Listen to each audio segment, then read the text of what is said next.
Hello friends, this is our first lecture on the topic two-phase system.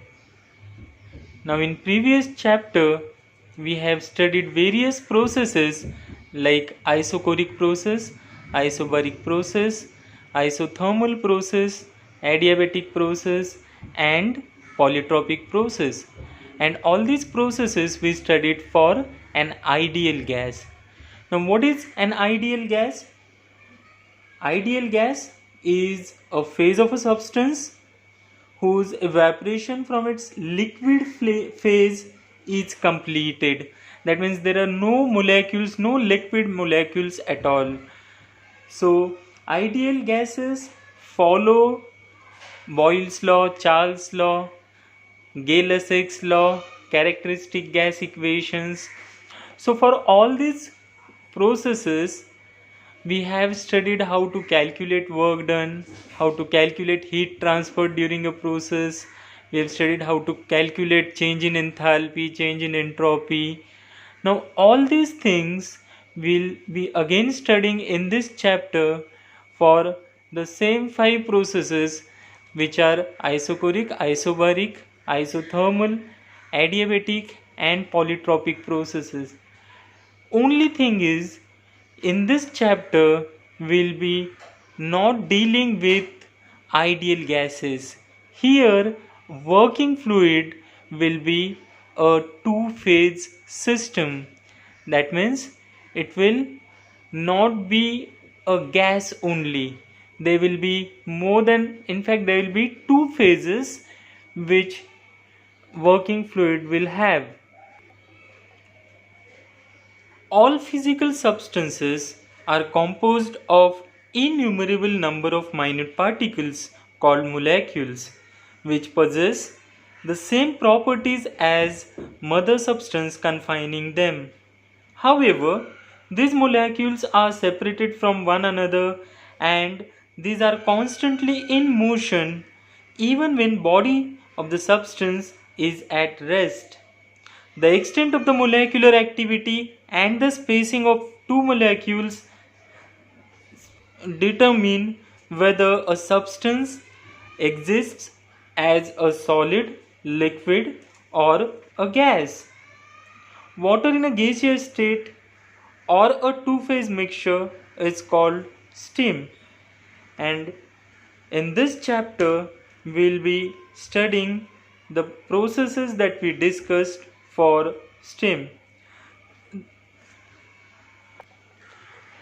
The homogeneous mixture of minute particles of liquid in suspension with the gas of same substance is called vapor.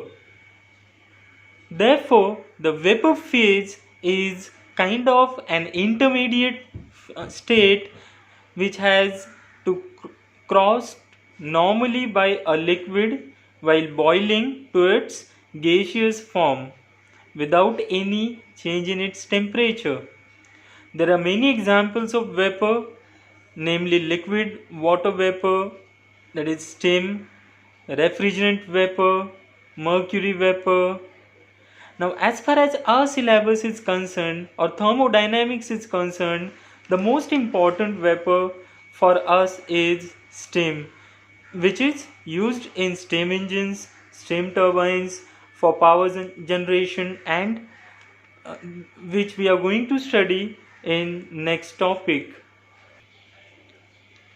Now let us start this topic by considering an experiment where we have ice as a working fluid, and as you can see, initially this ice is at minus 10 degrees Celsius.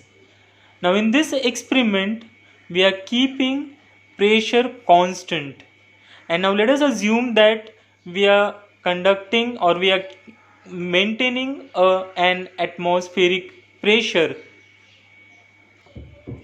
Let us analyze this experiment with the help of a temperature and heat graph.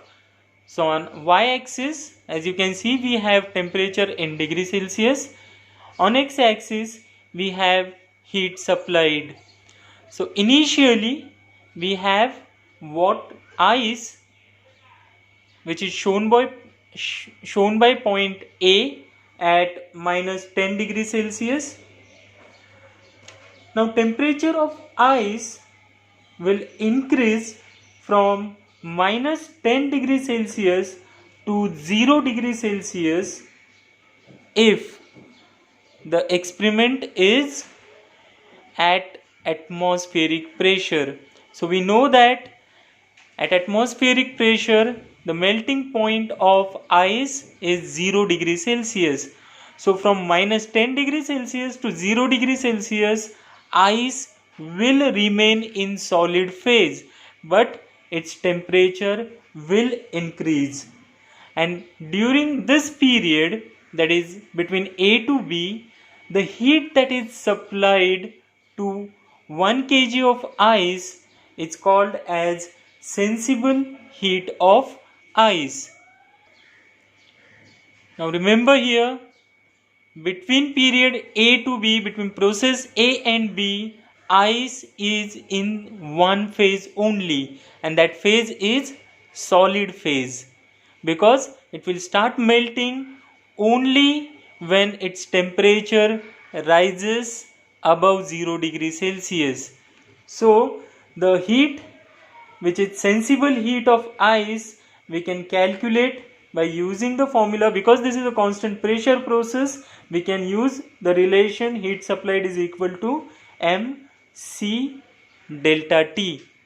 And here, if we are doing this experiment for 1 kg of ice, m will be equal to 1, and C, which is specific heat of ice, this is a constant, and this constant C is 2.1 kilojoule per kg Kelvin. So the specific heat of ice is 2.1 kilojoule per kg Kelvin. You have to remember this specific heat, just like you have the standard values or constants for air as well. So if you remember, for air, Cp is 1.005 kilojoule per kg Kelvin, Cv is 718 joule per kg Kelvin, and value of R, characteristic gas constant, is 287, gamma is equal to 1.4. So these constants in exam will not be given to you. You have to remember these constants, at least for air and water or ice. So you have to remember this constant. Value of C for ice, that is specific heat for ice, is 2.1 kilojoule per kg Kelvin. Now let us consider process B to C. Now at point B, you can see this ice has reached its melting point. So if we supply any further heat, ice starts melting and it gets converted into water or liquid phase. Now if we supply the amount of heat LF as shown in this graph, this entire ice will get converted into water. Now during this process BC, temperature of ice will not increase, and it will exist in two phases, that is solid and liquid phase, because after point B, that is after melting point, the heat that we supply is going to be utilized for phase change. So it will not increase temperature of working fluid here. And see, if we give only a partial heat, some part of the heat or partial heat of LF, then now entire ice will not get converted into water. When we supply heat equal to LF, then only this entire ice will get converted into liquid, and this heat is called as latent heat of fusion, or it is also called as enthalpy of fusion. So it is heat supplied to convert 1 kg of ice at 0 degree Celsius into water at 0 degree Celsius. Now remember, here I am talking about 0 degree Celsius because I have considered atmospheric pressure.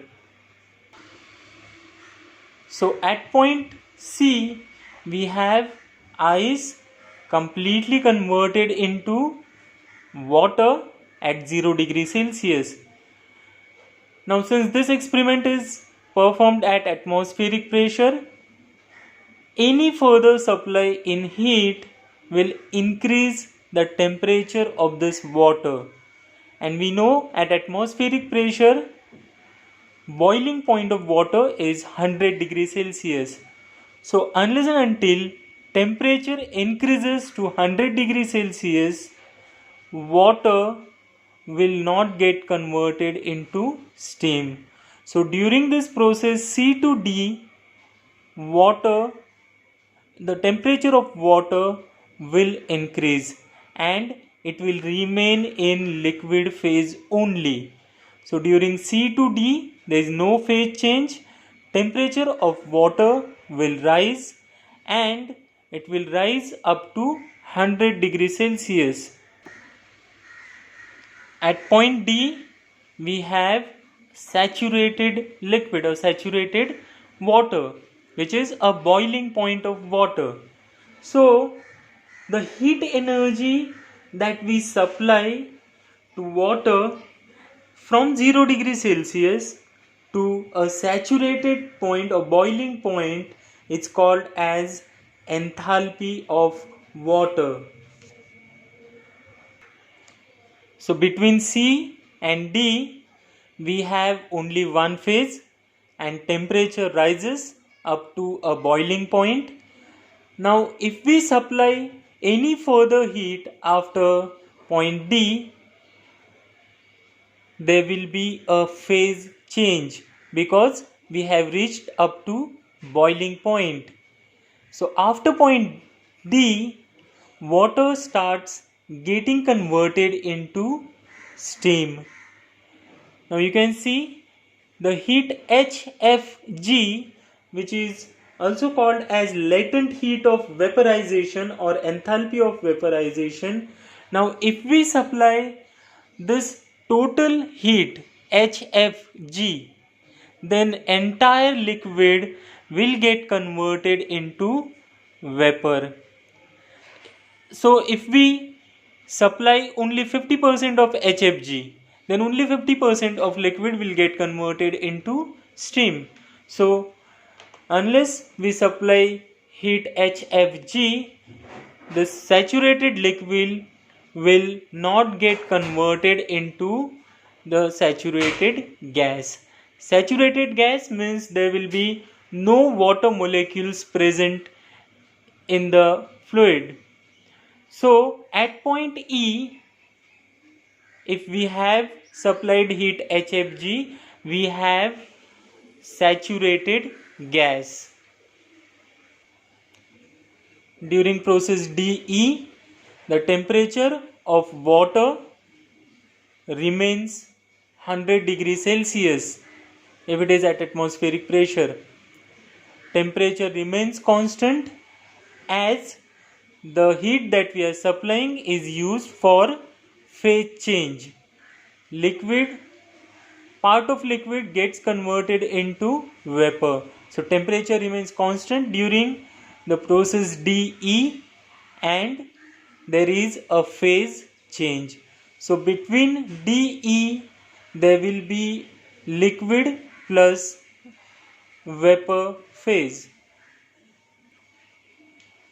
On further heating, the dry saturated steam gets converted into a superheated steam. This process E onwards is called as superheating of steam. Now steam, when it is superheated, behaves like an ideal gas. So if we are dealing with a system in which we have a superheated steam, then we can apply all the ideal gas laws. We can use characteristic equation of gas, all the ideal gas laws. So steam, if it is superheated, behaves like an ideal gas, and the heat energy that we supply for conversion of dry saturated steam into superheated steam is called as degree of superheat. So let us revise these 5 terms once again. The first is sensible heat of ice. So heat supplied to 1 kg of ice till the temperature of ice increases to 0 degrees Celsius or melting point, it's called as sensible heat of ice. Then the second term is latent heat of fusion. It is heat supplied to convert 1 kg of ice at 0 degrees Celsius into water at 100 degrees Celsius. The third term that we've seen is enthalpy of water, which is represented by HF. So enthalpy of water is heat required to convert 1 kg of water at 0 degrees Celsius into saturated liquid. The next term that we have seen is latent heat of vaporization, which is shown by HFG in the graph. So latent heat of vaporization is heat energy required to vaporize saturated liquid into dry saturated steam. And last is heat of superheat. So heat energy required to convert dry saturated steam into a superheated steam is called as heat of superheat.